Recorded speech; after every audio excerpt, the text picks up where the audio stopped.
ఈ రోజు నుంచి 3 రోజుల పాటు సత్తెనపల్లి పట్టణంలో అన్ని వ్యాపార సంస్థలు బంద్. పల్నాడు జిల్లాలో ఎలక్షన్ తర్వాత జరుగుతున్న పరిణామాల దృష్ట్యా ఈసీ ఆదేశాల ప్రకారం సత్తెనపల్లి పట్టణంలో 3 రోజుల పాటు వ్యాపార సంస్థలు బంద్ చేయడం జరుగుతుంది. అలాగే పట్టణ ప్రధాన కూడలిలో 4 మించి ఎక్కువగా ప్రజలు గుంపులుగా ఉండరాదని పట్టణ ప్రజలు సహకరించాలని కోరుచున్నారు.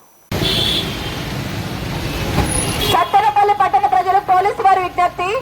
పల్నాడు జిల్లా మొత్తం 144 సెక్షన్ అమల్లో ఉంది. ప్రతి ఒక్కరూ స్వచ్ఛందంగా పోలీసు వారికి సహకరించి షాపులు క్లోజ్ చేయాలి. ఎవరైనా పోలీసు వారి ఉత్తర్వులు ఉల్లంఘించి షాపులు కనుక ఓపెన్ చేస్తున్నట్లయితే చట్టరీత్యా చర్యలు తీసుకుంటాము. ప్రతి ఒక్కరూ దయచేసి పోలీసు వారికి సహకరించండి. ప్రతి ఒక్కరూ షాపులు క్లోజ్ చేసేయండి. ఇద్దరు అంతకంటే ఎక్కువ మంది గుమిగూడి ఉండరాదు. ఎవరైనా లా అండ్ ఆర్డర్ సమస్యలు సృష్టిస్తే మాత్రం చట్టరీత్యా చర్యలు తీసుకుంటాము.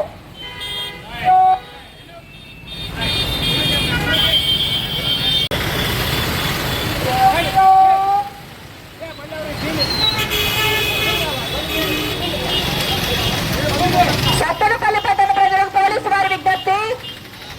పల్నాడు జిల్లా మొత్తం 144 సెక్షన్ అమల్లో.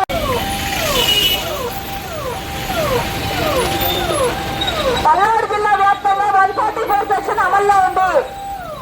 దయచేసి పోలీసు వారికి సహకరించి షాపులు మొత్తం క్లోజ్ చేసేయండి.